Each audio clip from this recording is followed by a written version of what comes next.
Okay, well, this is very interesting because usually in those meetings, when I ask how people are feeling, I get nobody on the very negative end, and then almost nobody on the negative end, then a few people on the medium end, and then most of the people are in the positive to very positive end. And so this one is quite different because we have very many people like 50-50 between negative and neutral. Let's see if we can change this, and let's see how, if we feel a little bit more proactive after the salon.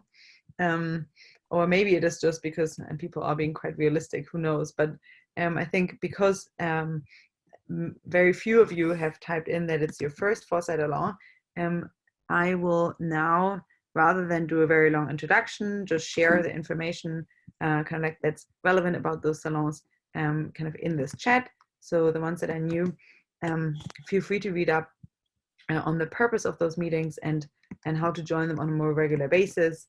I think a few of you have heard about them through the grapevine, so it's really cool to see so many people dropping in. All right, very cool. So in a nutshell, really, we do those salons twice a day for now. Let's see how long I can keep it going. And this particular episode arose because we were talking, I guess, now a little over a week ago about a few kind of like COVID-related topics at a very different meeting. And then kind of I discovered kind of like all the work that Peter has been doing around that. Peter Eckersley has like a very, very, I think, extensive background in both kind of like, let's say, the technological side around thinking about the ethics of specific technologies. So he's been at the Electronic Frontier Foundation for a really long time, has led a few of fantastic projects of partnership on AI. So basically, whenever I thought, oh my God, no one's taking this topic on, Peter did something with PAI on that. So I really applaud you for it. We had him on for a salon that was on, I guess, predicting, how do you call that in English again? Rates of, how do you call that, Peter? Luke, predicting rates. Oh, recidivism. Yes, but predicting recidivism. Predicting recidivism. De-incarceration. Yes. Okay. Oh, de-incarceration. All right. Anyways, so he's done a ton of really fantastic work. I was really, really, really happy to have him on for so many salons already. I think a really fantastic one that I much loved was the one on whether we're racing, whether we're on a race to the bottom or to the top on long-term futures. So I'm super, super happy to have you back here. I'm really happy that someone like you took on kind of the topic of COVID-19. I don't know how many people, maybe you can raise your hand, who here has seen kind of like the open letter that Peter convened with a lot of other technologists on what technology companies can do. Raise your hand if you've seen that letter. If not, I'm gonna find it. Okay, Jeremy's giving two. It's stop-covid.tech. The URL is stop-covid.tech.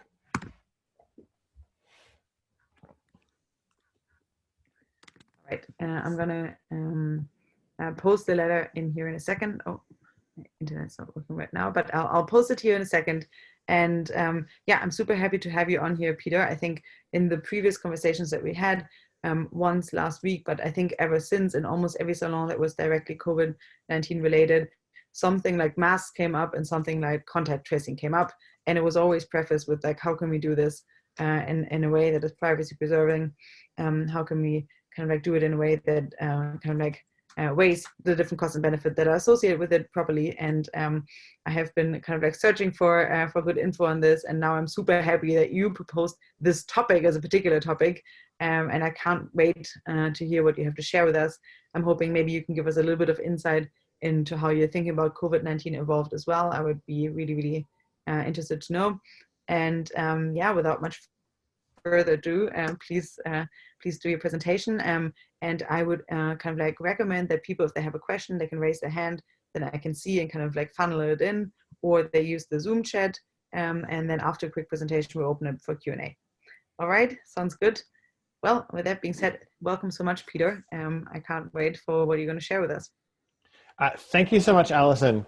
So I want to start with an important disclaimer. I have been affiliated with the EFF as a staff member for many years, and then more recently as a Distinguished Technology Fellow. Nothing I say in this talk should be taken as the views of EFF or any other organization. It's possible that EFF will wind up in a different position than the one that I'm advocating here, and maybe that means I can't be a fellow at EFF if that turns out like that. So just to be super clear, this is Peter Eckersley's views and no organization's views in this talk.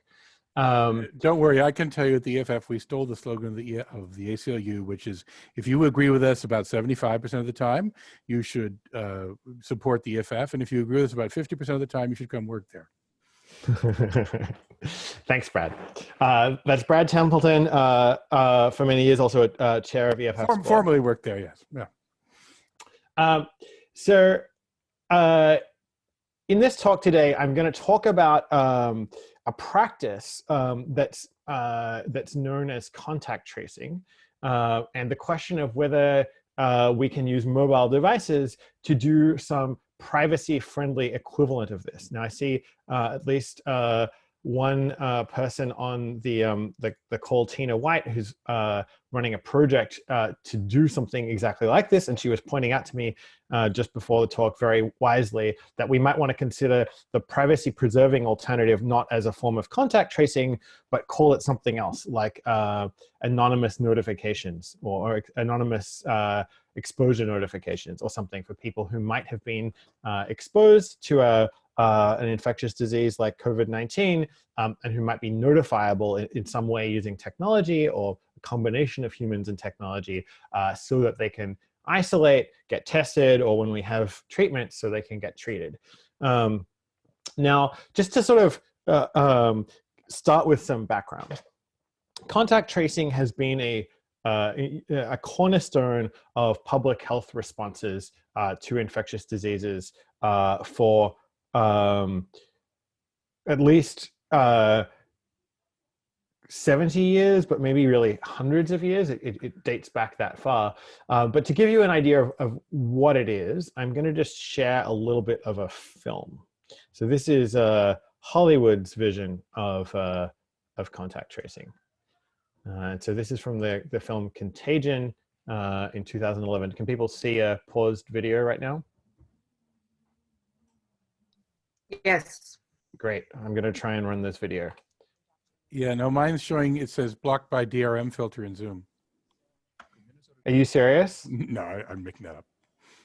So this is Kate Winslet.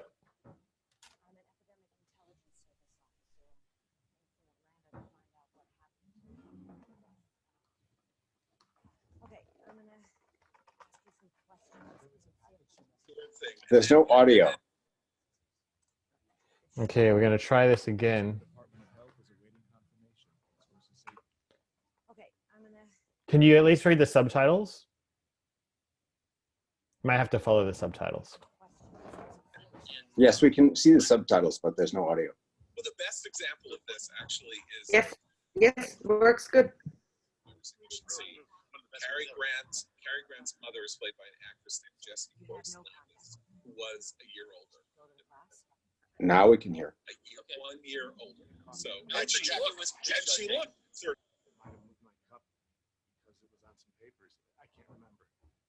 How many days ago? 10 days. That's okay. The incubation period is less than that. Is there anyone else who might have had contact? This was everyone. Aaron Barnes did. Barnes, he worked on another floor. There were documents she needed to sign. He picked her up from the airport. He picked her up from the airport? Where is he? Hello? Hello? Mr. Barnes? Yes. This is Dr. Mears from the Centers for Disease Control. I believe you may have had contact with Beth Emhoff last week. Yeah, I picked her up from the airport. What's this about? How are you feeling today? Pretty cruddy, to be honest. Head is pounding. I probably picked up some sort of bug. Where are you right now? On the bus, heading to work. I'd like you to get off immediately. Wait, what? What's going on? Where? Where? So this is the Hollywood dramatized version of contact tracing. And though in practice, it's very rare that you have public health officials literally running around and trying to grab people off buses, the general idea is a pretty accurate depiction of the practices that contact tracers use, which is to find someone who's been diagnosed with a condition. In this case, the patient is already dead, but you know, with COVID-19, it's often the patient who's still alive, and do an interview with them and kind of trace back their life for the period prior to contracting the illness and then shortly afterwards, to figure out, most importantly, who they might have exposed, so that those people can be contacted and told to isolate or get tested or get treated. And also in some cases, you may want to go back to the possible source of infection for a given patient, particularly early on in an epidemic where you have a chance of tracing the entire tree of infections. Now, contact tracing is an extremely important part of fighting infectious diseases. If you look at the history of, for instance, smallpox, probably the worst disease that has affected humans in at least relatively recent history. Smallpox, we often hear, was eradicated by vaccination, and that is indeed true. Vaccines were necessary for its eradication, but contact tracing was also essential for the smallpox eradication campaign. It wasn't possible to vaccinate every human on the face of the planet. What people did instead was to trace contacts through outbreaks and find communities that were at risk and then vaccinate those communities. So it wasn't that the whole world got vaccinated, it was just that people around outbreaks got vaccinated. With HIV, contact tracing has been really essential because, of course, people can be asymptomatic and not know that they're infected with HIV for many years and spread the disease. And so a contact tracing process has been essential to containing the spread of HIV and AIDS. That example also shows how fraught the topic can be from a privacy perspective. With HIV, the people you're notifying are sexual partners, typically, of the patient, or people who've shared intravenous drugs with them. And those are really sensitive relationships. The potential for kind of ostracism towards patients and people who spread the disease is enormous. So in the case of HIV, certainly in many places, contact tracers act with a considerable amount of discretion, trying to avoid saying who it was that exposed someone, but instead just telling someone, you may have been exposed, you need to get tested. And interestingly, that's also depicted, those dynamics are depicted in that film Contagion as well. Later in the film, it turns out that this patient, Zero Beth Emhoff, has had an affair, and her husband sort of discovers the fact that that affair had happened through the contact tracing process.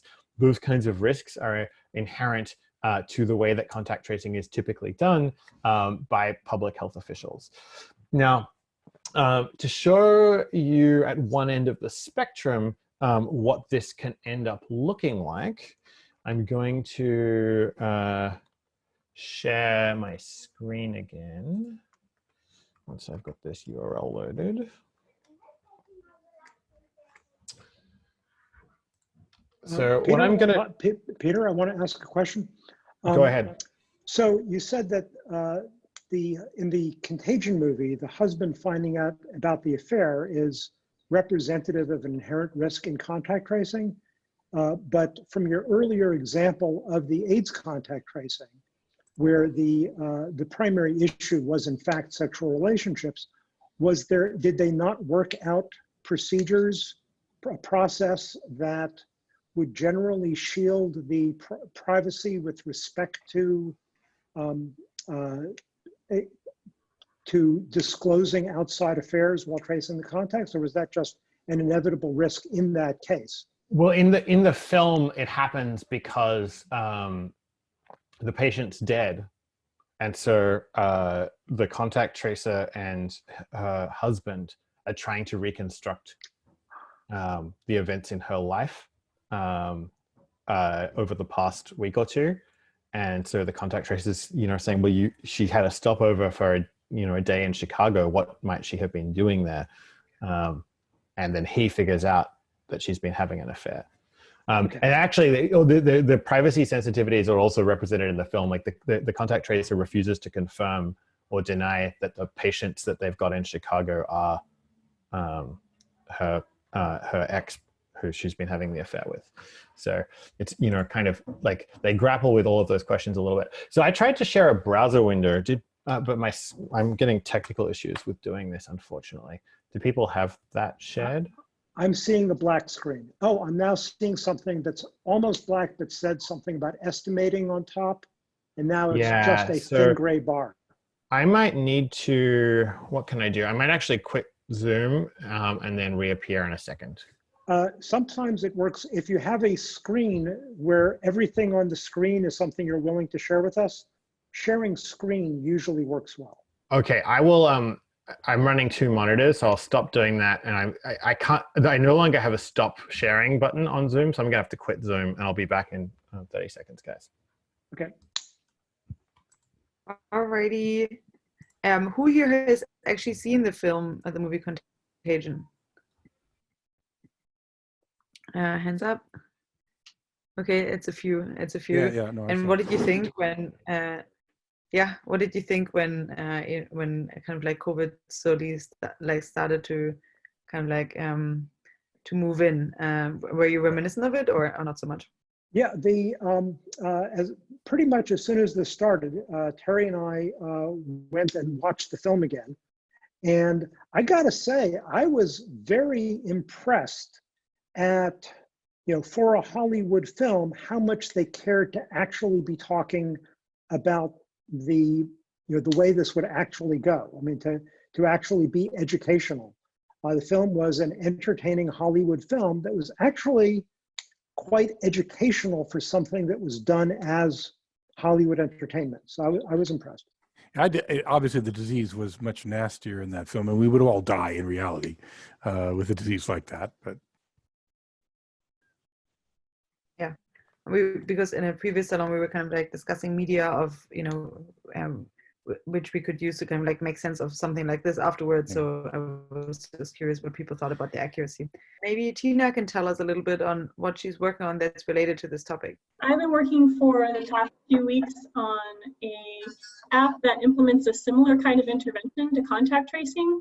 However, instead of actually tracing who the people are or anybody knowing who infected who, or handing over this information to either government or contact tracers, which some apps out there are designed to do.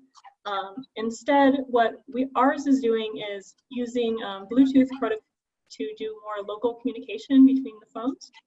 So you'll be alerted to possible exposure, but this will happen anonymously. So you'll just receive a message that somebody that you've interacted with in the past several days during their possible infectious period may have exposed you to the virus, but it doesn't tell you who it was, nor is it traceable who infected who. So the intervention is very similar to contact tracing in terms of the effects that it might have. So it might be a very effective intervention at slowing the virus, and with enough adoption and people following the recommendations that we'd be giving, it may actually be enough to stop the virus. So we've done some quantitative analysis of this. We have a white paper out on our website for our team is COVID Watch. And also our team is, I think, the first that we're aware of to open source this sort of Bluetooth protocol. And so other teams are now using it who are kind of interested in similar things. So MIT was interested in maybe including this as a plugin in their app. And CoEpi is someone who's working with us who's originally also the same team that let us know about the potential for Bluetooth. And so they're using it as well. And there's a team in Canada from Toronto, Yoshua Bengio's group, who showed up just yesterday, who are also interested in doing the same private intervention. So that's what we've been working on, and yeah, I think that unless anybody has questions about it. So do you want this? Can you share? So Alyssa seems to have a question. Yeah, so for contact tracing, obviously it only works if like a significant percentage of the population is opted into it. Like here at my grocery store here in Menlo Park, you know, if someone has the virus but doesn't have the app, then, you know, it's not really very useful. So have you thought about, you know, how to get, you know, millions or tens of millions of people to all install like the same app, or at least like apps that are compatible with each other to get that like population protection? Right, so there are a few different answers here. So one way we could go about it is with a massive PR campaign. Another way to go about it is that, let's say that you're only really interacting with certain people, like your family, your friends, and maybe occasionally at the grocery store. So one way to do it is, so according to our initial analysis, and we hope to do something even more advanced, we expect that in a given community of people, so let's say if this community is closed, there's that many people, and who are all using the app, the intervention would be effective. However, you don't need everybody to be using the app. According to our analysis, you only need about 40% of people to comply with the recommendations and use the app in order to stop the spread of the virus within the community. So it may be a little bit higher or lower than that, but that's our first sort of pass at it, estimates it as around 50%. And so like it could start with just a small community using it, success within a community sort of sharing it with their friends and then sharing it with their friends. So it could also grow that way as well. So that's there's a few different ways to go about this. There also are a tremendous Can I jump number. in here? Sorry, yeah, Mark, if you want to go for a second. Yeah. Yes, just had a question. So there are a tremendous number of people that have their geographic tracing on their Androids, just accumulating complete history of their movement through the world. I would not suggest that would not suggest that people turn such a thing on and share it with Google, but tremendous numbers of people, many, many millions, are doing so and accumulating that history. Since they're already accumulating it, is there a way to work with that to help identify contact? This is a great question. And can I jump in and answer it? So, so this is something that I've been spending much of the last few weeks researching. The question of where deployments would need to happen in order to make a difference. Do you need, as we suggested in the first letter, do you need Apple and Google essentially to act together to push a core update to their operating systems and core apps on Android devices so that the whole world starts doing something all at once, or at least as many people as will, have devices that will accept some kind of update from the Play Store or their OS vendor? Or is it sufficient, as Tina is suggesting, to get a kind of push in one community to get adoption? There are some places where that is happening. So Singapore has launched a Bluetooth contact notification app, and within their first week, they had about 12% of the Singaporean population install it. But my read of the data is a little bit more pessimistic than Tina's. I think if you look at the notebook I shared, in order to start seeing a really big difference, you might need to get above 50 into the 50 to 70% range. I'm actually working in this notebook, though it's not finished, on joint models that combine a simulation of the app's adoption and what the app accomplishes, and then a pandemic model. So one of these differential equation models of how pandemics spread with a realistic assessment of when the app would get deployed in the course of the first wave, because we're not starting in January anymore. And then you do see the potential for very large numbers of lives saved in the United States, for instance, if you can get something deployed to 50, 60, 70% of the population. There may be some benefit, but it'll be less dramatic because it's quadratic if you deploy earlier. Now, your second point, Mark, is retrospective data. So Okay, retrospective GPS data, if you go to your Google Maps timeline page, a lot of people will have retrospective data. Now, initially, I was quite optimistic about that situation. And so if you play around with this notebook, you'll actually see there are two simulations. Currently, this one's turned off. There's a retrospective GPS simulation and a prospective Bluetooth simulation. But what the information I was getting from public health agencies that were doing contact tracing is that for them, they sort their contacts into two groups. When they go back through someone's life and say, well, what were you doing? There are people you are a close contact with, which is typically defined as someone you spent maybe 15 minutes within 1.5 meters of, or someone you live with, a few other special cases. And then there's a casual contact, which is someone you were close to for less time than that, or someone you were in the same cafe as, someone you were in the same restaurant as, someone you went to a school with. And anecdotally, though we don't have good data yet on this, the transmission rate to casual contacts is quite low. It's not zero, but it's not considered really valuable to go and try to notify all the casual contacts because your false positive rate for those notifications is really high. And there's some harm that happens when you notify people of exposure, and it turns out to not be the case. There's like psychological harm and other problems. So public health agencies are really pushing for close contact notification. The other problem worth mentioning for that is just also if you get notifications often or too often, like even for casual contacts, then you might take it less seriously.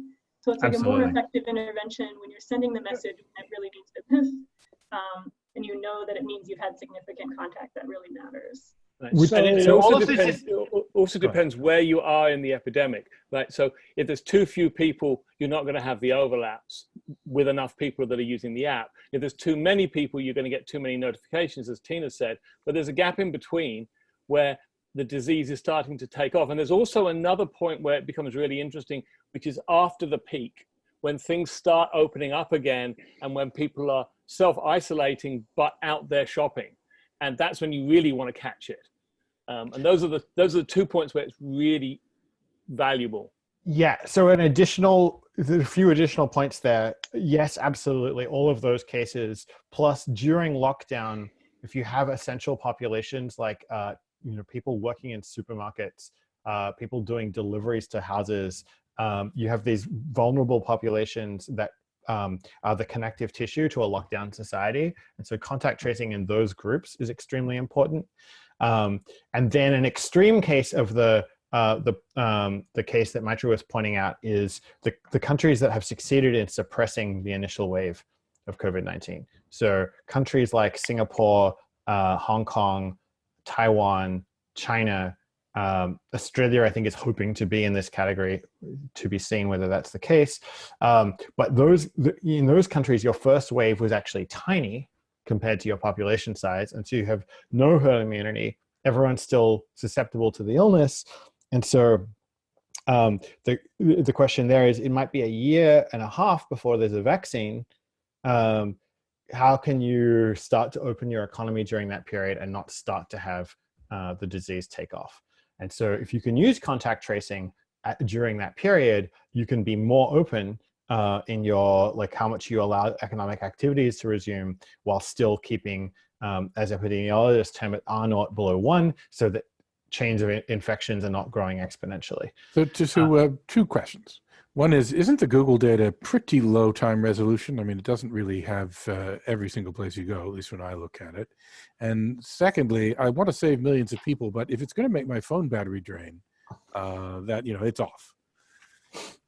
Well, these might be exceptional circumstances, Brad. Some of it, at least some people will be willing to carry a USB charger for their phone if there's a little bit of a battery hit, but I think you're right. Now, just to be clear, just responding to Brad, into making sure that we're trying to make use of the battery efficiently too. we put some effort into that. It might not end up being so bad on the Bluetooth side. No, I mean, I'm being sarcastic about that, but I had presumed we'd be having the Bluetooth phones transmit random tokens every so often, and people could pick up those random tokens, and later you could learn that those random tokens referred to a specific person who was infected. Yes. But that would be different than what most phones are doing, which is they're working with very limited Bluetooth activity to preserve battery. I want to revisit I have a couple of points to quickly just wrap up. So Brad, you're right. You're transmitting Bluetooth tokens, or in some cases for some of the protocols, public keys over Bluetooth. So Apple's Find My protocol is a version of this thing where effectively the devices are transmitting public keys. And so then the notification can happen via a notice board where Apple itself doesn't know which devices are notifying which ones. And that's a pre-existing protocol that's already on all modern iPhones. Second point you raised about Google Maps data, and I just want to close that out. Google Maps data does look like it has a couple of potential uses. One is if you've got the human contact tracing process, which is done by local health authorities, not as the video showed the CDC typically, but your local health agency in your county. They are going through trying to ask you about your past activities for the past few weeks. Opening your Google Maps timeline. I get you. Really can be really helpful as a memory jogger during that process. The second possible use, and this one is interesting, but it's not on the main line of the efforts right now, is if we got our testing time for COVID-19 down to hours rather than days, it could be valuable to identify businesses where a COVID-19 positive person had visited that business, so that business can be notified to close and clean for half an hour and then reopen and not be exposing people to fomite risk. And so that isn't very applicable right now because it's taking, in the Bay Area, according to some people who've been diagnosed, about 6 days to turn around a COVID-19 test. And so that needs to be down to 6 hours before you can effectively get that notification in time. Sorry, I let other people jump in again. Okay, now you are taking questions, or like, yes? Yeah. Or, do you still have, okay. I think someone who had his hand up for a while was Mitra, I think, who's also been working on similar things. Maybe if you want to ask a question. Yeah, so what I've been doing, Peter, is working on a number of things in this space. In particular, we've been maintaining a document that lists all the different groups that work in it, all the different teams, the data sources, the media coverage, and the stuff around privacy, which has been connecting a number of groups to each other. And I have also been doing that. So let me share my doc and we can try to merge them. Yes, absolutely. I'll put mine into this chat if I can find it in a moment. We also have several docs like that being shared around our channels as well, and a lot of groups collaborating in our shared channels too. Yeah, so cool. I'll check yours afterwards. So a couple of points that came up in there. One, to Brad's recent point about battery usage. There are actually APIs that allow you to access the location tracking at much lower battery usage than the thing that you see if you just do the thing in a web page, which grabs your location. Web page location tracing is a battery suck. It just kills your battery. But things like exercise trackers and things like that use it in much more battery economic ways. So we've been talking to people like Strava, the exercise tracker people and stuff like that. Those apps can actually run for long term on phone, accessing tracking data.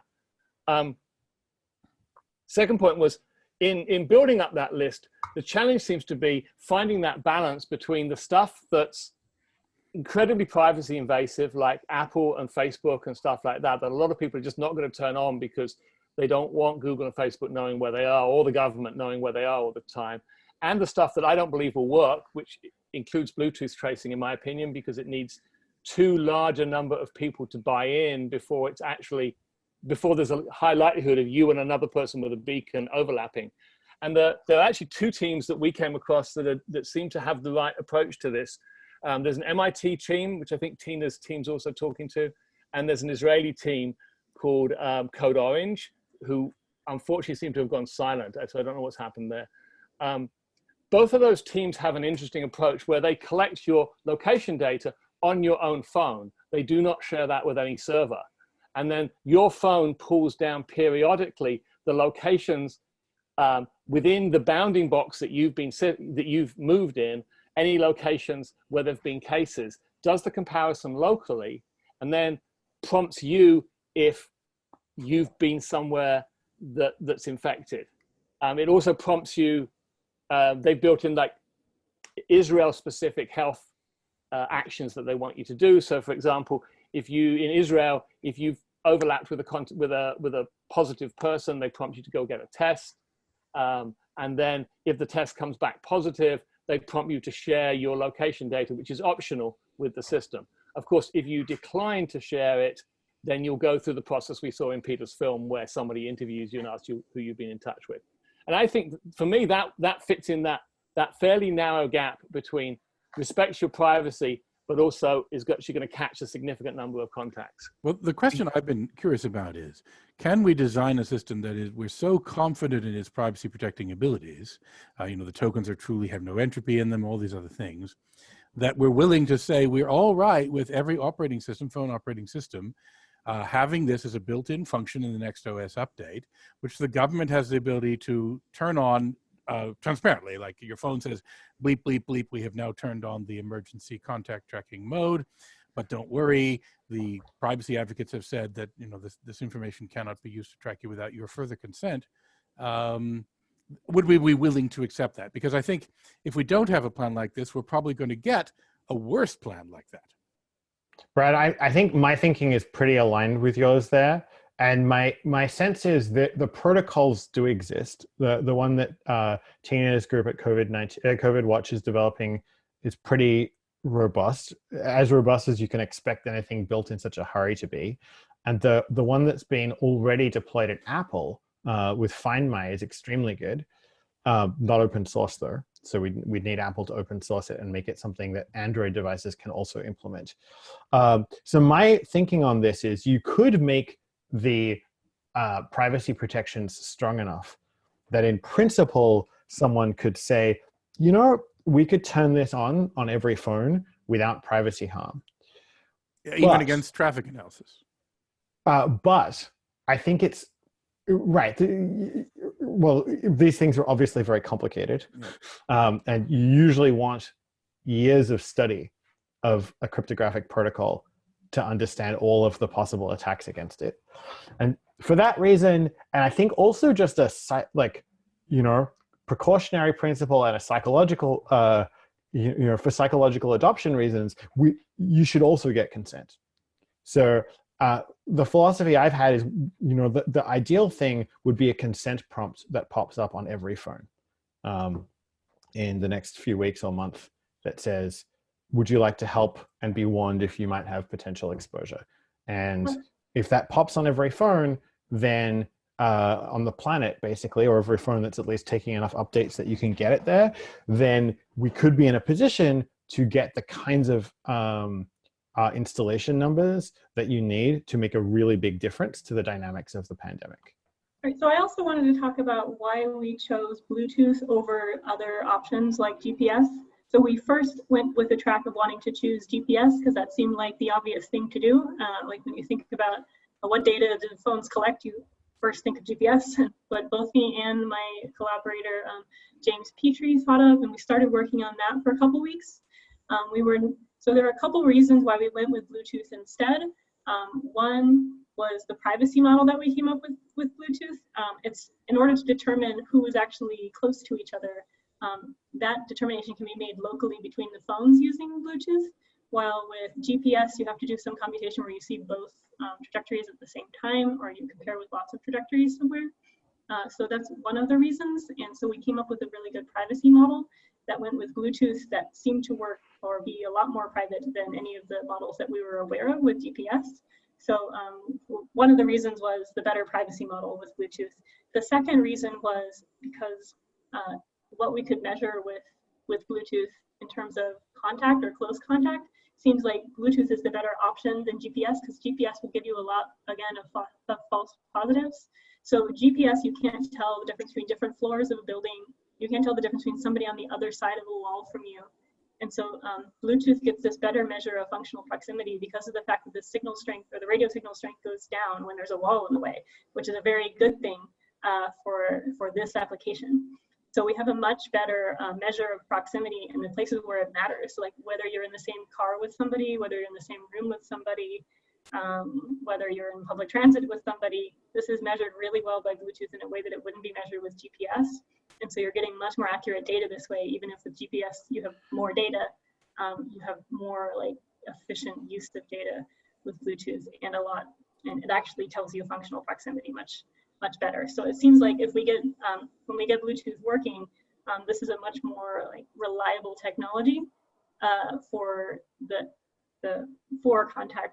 contact tracing like systems. That's absolutely right. Bluetooth, and then on Google devices, there's an API called Google Nearby, which uses a hybrid of Bluetooth and audio data and Wi-Fi, inter-device Wi-Fi signal strength to get a perhaps even slightly more accurate distance bound, though it's just Android right now. So probably the unicorn version of this technology would combine the privacy properties of Apple's Find My stuff with Google's Nearby API for using multiple sensor modalities. But it's also a situation where we can't really let the perfect be the enemy of good enough to save millions of lives.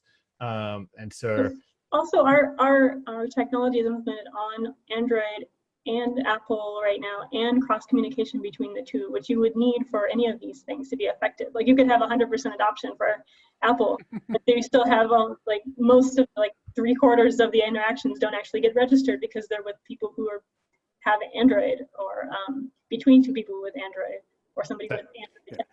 That's absolutely right. Anything that happens here needs to work on like all of the mobile platforms and have them talking to each other. I think Tina, your challenge is still, for the first person to adopt it, there's zero upside because there's no one else there you're going to connect to. Right? The thing that I liked about both the MIT and the Israeli projects is there's a reason for you to adopt it, even if you're the only person in your town who has it, because you're going to track with the official list of places. Right? When the health department publishes a list of where infected people have been, you're going to identify with that, which you don't with a Bluetooth thing. You have to be near someone else who's also chosen to do it. So it's really hard to get that viral uptake. So Maitra, I think that the point you're making is a reason why the value of shipping this kind of technology, even if it's Tina's software, starting as a small launch is really hard. Like that's really valuable for piloting and making sure the thing works. And you might be able to get good adoption in a particular county, for instance, by working with local health authorities to promote really hard. But given the timeframes that we have and the fact that this is a global problem, the real deployment scenario is not persuading each human in a community or persuading each human on the planet to install an app. The real solution is to have the phones do this for you without you having to ask for the app. The OS updates and it pops up a notice saying, "Are you in?" Well, I agree, though, that there is an incentive that can work, which is to say, no, this doesn't protect you because it just tells you you've already possibly been infected, but it does protect your family for you to be able to know that as soon as possible. Yeah, but you're not going to know it unless everybody else has got the app in the Bluetooth case. In either the case that Mark, and then everybody else. Okay, let's take Mark, and then we have a new question from Jeff over here, and then afterwards Alyssa. Yeah, I think that we're missing a sweet spot in the middle between two extremes. On one extreme, we've got, here's this new app and we want people to start adopting it. And when a lot of people adopt it, then we get a good effect. On the other extreme, we're trying to appeal to a central decision-making organization like Google, so that Google deploys something, or that Apple deploys something, or that both deploy something, where there's a decision-making bottleneck where none of us are the decision makers. And by all means, both of those are worth doing. I'm not suggesting not to do them, but I think that we're underestimating the power of the existing massive corpus of retrospective data and the ability to make available analysis of the retrospective data that already exists without having to go through a central decision-making body, without having to get anybody else's permission. So in particular, with regard to the objection that was raised earlier about the coincidence of places, I'm going to suggest something. I'm going to start with a suggestion that's a privacy nightmare. And then we can, because often what we want to do preserving privacy starts with the fantasy of what we would do if there wasn't a privacy concern, and then see if we can address the privacy concern. So we also have all of this contact information. So if one had the retrospective traces of paths through space and the contact information, then if you and I were at the same place at the same time for, let's say, more than 10 minutes, that would be, let's say, likely not just a casual contact, but us having a conversation or something. You can adopt, data mining heuristics like that if you have access to both the GPS traces and the contacts. And then given that as a starting point, now we can think about various cryptographic means or various other ways to make use of that as a data mining strategy without as much privacy violation. But the key thing is that there's this tremendous existing corpus of information that could be usefully mined to alert people of coincident meetings that they would not remember to help with the contact tracing. So this is a really good point. And Alison, will you let me get in a bit of a response here? So Mark, your point is that use the address book on phones in addition to the GPS retrospective traces from Google Maps timeline. And contrary to, I think Tina's right to be cautious about this, but there is a literature on algorithms that you can use to do private set intersection and offline computations that are cryptographically blinded, so you can figure out a measure of contacts that is a vague proximity by GPS plus you're in each other's address books. So you were in the same restaurant, you probably walked over and talked to each other. Maybe you're at different tables, but the probability is much higher if you know the person, that being in the same business means you are contacts. This is a great point. And I think it's a point that most people working on these apps are not thinking about. So it's definitely original and could have some utility. But it leads to a next point, which is what the contact tracing or contact notification apps are trying to accomplish. And there are different answers to that question in different parts of the world. Having some window into what's going on in Singapore and Australia's public health responses, in both of those countries, there's a sense that contact tracing operations right now remain on top of the situation. Everyone who is diagnosed is still getting a phone call and having an interview about contacts.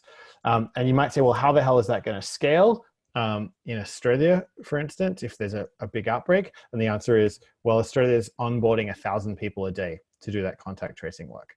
There are huge spikes in unemployment, and there's stimulus money, and so the government's just allocated that money to this task and has the human workforce to do this this kind of labor.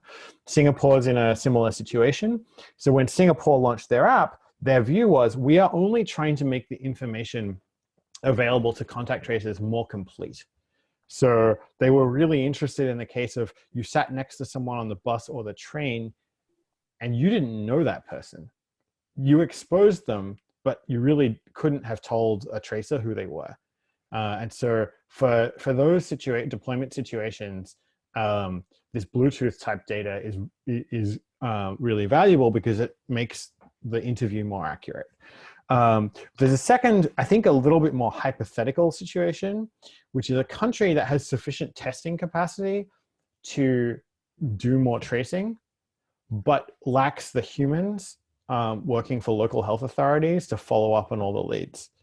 And in that case, the app can be basically automating or accelerating that work. And the United States might be in that situation. right now or imminently. I'm honestly not sure.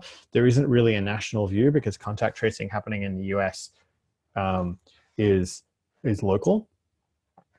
It might also be the case in, say, in India or in Brazil, but then countries with less like resources don't necessarily have less human resources. And so it might actually be just as feasible for India to call all of its cases as it is for a first world country to do so. But if there's really a clearly identified set of situations where we don't have enough humans to follow up on all the tests, then Mark, I think your point is really worth revisiting in that scenario. And I want to So note that right now, the way that we have it set up is that people would be automatic. So right now, like a contact tracer would call you and tell you what to do or give you instructions like self-isolate, go get tested, whatever they're telling people in your community. So instead, you just get an automated message telling you the same things. So that's currently the plan for us. So you still get the same information, but you get it anonymously. All right, thank you, Tina. Jeff, you had a question right in the chat toward the beginning. It was about serving people, but maybe you want to follow up on it because you're working on a similar project, or at least like are interested in the type of project for your research on COVID. Yeah, and I've been talking with Peter and Tina, and I think one of the things that Peter said that I really agree with is that I mean, the traditional way that we do this is with lots and lots of people, and I think it's easy as us as technologists to be like, well, what app should we make? And I think that the role of technology here can be huge, and it can be huge particularly because it can scale in a way that it's hard to scale with people, but also like, oh my goodness, we really need to be scaling the people here in the United States. So I think in the same way that people have rightly been freaking out about lack of testing since the FDA totally dropped the ball in the very beginning, sort of we need to have this exact same conversation about contact tracing and about sort of, are we hiring the right amount of people? And I think we're still at the point where sort of the national response is very disorganized. We have governors doing different things. We have states and counties doing different things. The federal government isn't like taking a ton of charge and like actually rallying people to do that for whatever reason. And so, to the extent that any of us here have policy influence, I think it's useful to sort of try to leverage that influence to like making sure that we're doing what Australia is doing and like hiring tons of people. And Peter, maybe you have more visibility into that right now, but. So I talked to So two kind of like indirect sources of information. I talked to one person who has some resource allocation mission inside the federal government, and that person said, "Look, the words contact tracing at the federal level are too politically sensitive. It seems too much like surveillance and too much like intrusion, and so you do not expect the federal government to roll out anything at scale in this space." Now, having said that, the stimulus package does have a lot of money for state and local authorities, so it's possible that that they can step in and spend some of that on really better mitigations here. I think there's also a role for communities like ours to stand up and say what should happen and to lead the way. And I think there's a version of the human contact tracing thing where, the records don't get kept, they get thrown away. And if people, are rightly worried about the creation of surveillance state apparatus in this crisis that then persists when it's no longer necessary, if that apparatus is humans and those humans are expensive, then that's a natural way of ensuring that you aren't going to keep that apparatus around to monitor democracy and be a risk to civil liberties later on. So I think there are a number of really great reasons to like the model that's like, if you're doing things with apps that ideally augmenting, they're sometimes like filling in for this human operation, they're really cryptographically blinded, and then you really are, the main line of what you're doing is humans, if you can get the humans in place fast enough. And Australia is showing that you can do that in principle, but the United States doesn't have that message in place as far as we can tell. But of course, that could be happening in 50 states or thousands of counties, and we wouldn't necessarily know.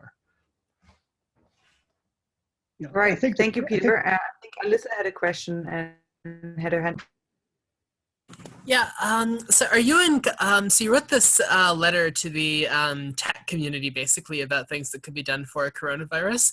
Are you directly in contact with any of the executives at Google or Apple or Microsoft or any of these other big companies that could potentially have the ability to like roll something out on like a very large scale as like an officially supported effort? So at least some of them, and I would say that they are thinking about this seriously. At least some of them, the ones that I've talked to. Can I ask the question that's in the group chat? So there's a question in the group chat about developing countries, even if people have smartphones, that one. So in addition to our efforts right now, we also have like one channel that just started a week or so ago, building little external devices to carry around that would interact with the same system that we're building. So we have Android to iPhone, iPhone to Android, Android and iPhone to some sort of external device that would be really small. If for some reason, if it was sort of intervention became popular, it's possible that in communities where you don't have a lot of smartphone usage, you could have some sort of like little device that like beeps or displays a message or something that's relatively simple that could be made relatively cheaply. So we're also looking into that as well. And if it's integrated into the same system, maybe you have like 30% of your population has smartphones, but the rest don't. But then the rest could, or some extent, some number of them could also use it. All right. So we're looking into that. Peter, do you want to piggyback on that? Or if not, we can take one last question because we're already 3 minutes over, but unless you have to drop off now, let's I would take the last question. Another... Okay, last question, anyone? Now is your chance. Really, guys? Okay. I have one point to add that I think maybe we haven't talked about so much actually, which is great. Tina's group is representative of like great thinking and really great spontaneous organization, well, like hard-won organization by Tina and her co-founders. What we're seeing globally is that the idea of contact tracing apps is contagious, and the number of them is doubling every 3 to 4 days. So those of us who are making lists of these things, well, it is both a joke and true right now. And so can I quote you on that? Yeah, sure. The number of those projects blossoming in lots of different settings is really large, and the difficulty of coordinating between all the efforts to make sure they're doing the same thing or like have aligned value that they can offer is itself quite challenging. So that was my thinking in focusing on making a research doc. Of course, it looks like Mitra has done exactly the same thing. So now we should try and go and merge those research documents. Some of Tina's colleagues have had, I think, the great insight that making an app is one way to do this. Making a library, an open source library that can be adopted by the other apps is probably a power move there. So you don't have to be the winner of the race to get your app installed or adopted. You can get all the apps to talk the same Bluetooth protocol, which is a great plan. And then, I think that turns on the decision at the big tech companies being not to deploy at scale. Because going, as Mitra pointed out, going from the bottom up is hard. I don't think it's quite as hard as you were suggesting, because there's a narrative you can use, which is help everyone, like help your community be safe, and you can partner with local governments to drive yourself above the initial adoption hump. But certainly that strategy of getting the world to an open source shared protocol is a great idea, and also really hard to do when many of the apps are being written by people who don't know about you yet, and they're writing an app really fast, and they're going to be bought into the thing they've built by the time they meet you. So a lot of those interesting dynamics are playing out right now. Right, so we're trying to build libraries to make it easy for people to use the protocol, and also try to establish a standard database format for privacy, and to have the right model built into that to make it, and also to make everything open source. So it's very easy to pick it up and adopt it. If you're some app that just started, you could just basically do the same thing within your country. Since a lot of different countries are currently kind of have their own apps thinking about different things. So we're trying to take that route as well, like Peter explained. Yeah, and Very and cool. also on that, the Israelis were saying to me, they've open sourced it. They said you can't just grab the apps because to be effective, you need a local source of data, which is going to be in different formats in different countries, and you need locally tuned actions that you can take. So what if you find out you're infected in Israel, they've got a really efficient system for getting you a test. Try that in Australia. Good luck. You're going to have to have a different set of messages. Yeah, so it's like we're trying to make it easy, so it's just easy to pull in like just a piece of the app that we think is useful. Yeah. They might want their own UI or certain details in it or different advice, but you could easily pull in like the protocol that we're using. I'm trying to design. And I think most of the projects are open source, like Code Orange and the MIT ones both are, and I think yours is as well, isn't it, Tina? Yeah, we've been open source from the beginning.